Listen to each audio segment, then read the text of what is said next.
तो आपको एक बड़ी खबर इस वक्त की बताएं। पाकिस्तान के आतंकी ज़कीउर रहमान लखवी को 15 साल की जेल की सजा वहां के कोर्ट ने सुनाई है। आतंकवाद की फंडिंग के लिए ये सजा इसको दी गई है। मुंबई हमलों का आरोपी है लखवी और पाक कोर्ट ने अलग अलग मामलों में उसको ये सजा सुनाई है।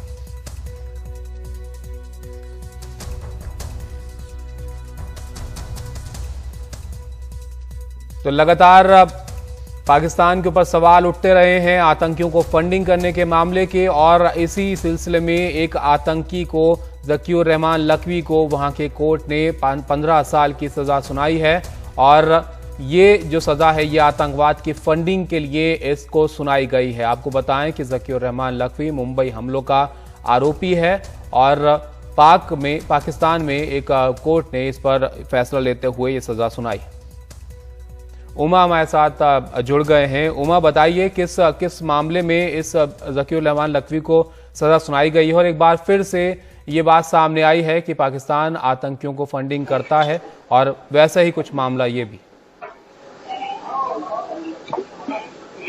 जी बिल्कुल, देखिए ज़कीउर रहमान लखवी को एक एंटी टेरर कोर्ट ने ये सजा सुनाई है और 3 लाख रुपए का फाइन भी जो है वो सुनाया है।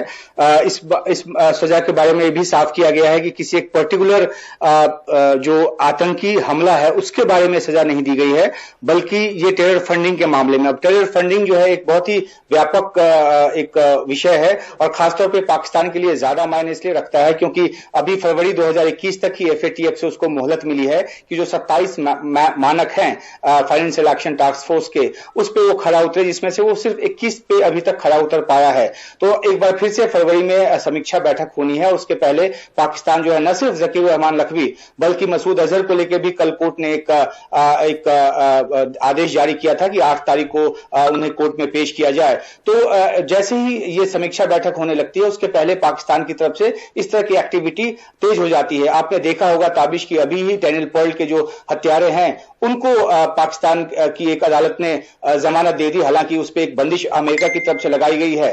तो जाहिर सी बात है कि पाकिस्तान की तरफ से ये जो दिखावा है वो बार बार होता रहा है और उसी का एक ये नतीजा है, क्योंकि अगर ये 15 साल का सेंटेंस दिया भी गया है तो ऊपर की अदालत में उनको जब ये इस तरह के आतंकवादी जब पहुंचते हैं तो उनको वहां पर बरी कर दिया जाता है या फिर आगे की अदालत में जाके केस कमजोर हो जाता है, क्योंकि पाकिस्तान की जो अदालत की जो सुरक्षा एजेंसियां हैं वो पुख्ता सबूत इनके खिलाफ पेश नहीं करती। तो एक आई वॉश है पाकिस्तान की तरफ से। हालांकि ये बात सच है कि आज कोर्ट की तरफ से उनको सजा सुनाई गई है, लेकिन देखना है कि ये सजा कब तक बरकरार रह पाती है। ताबिश, तो एक तरीके से उमा FATF की कार्रवाई से बचने के लिए कहीं ना कहीं कहा जाए कि दिखावे की कार्रवाई वहां पर ये की जा रही है कि हम कोई ना कोई कदम उठा रहे हैं।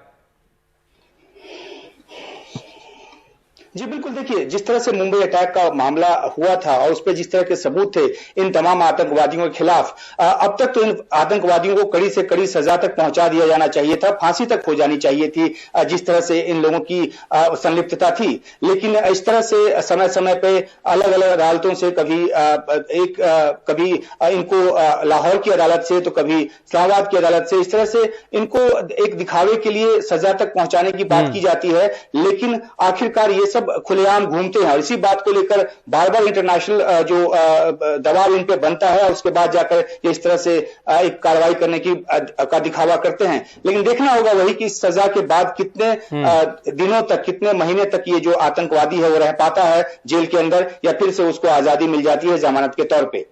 शुक्रिया उमा आपका सब जानकारी के लिए। तो पाकिस्तान के आतंकी ज़कीउर रहमान लखवी को 15 साल की जेल की सजा वहां के कोर्ट ने सुनाई है। आतंकवाद की फंडिंग का ये मामला है, लेकिन एक बार फिर से सवाल यही है कि ये सजा जो कदम उठाए जाते हैं इसको लेकर पाकिस्तान कितना सीरियस है, क्योंकि ऐसे आतंकी वहां रहते हैं और खुले घूमते हैं।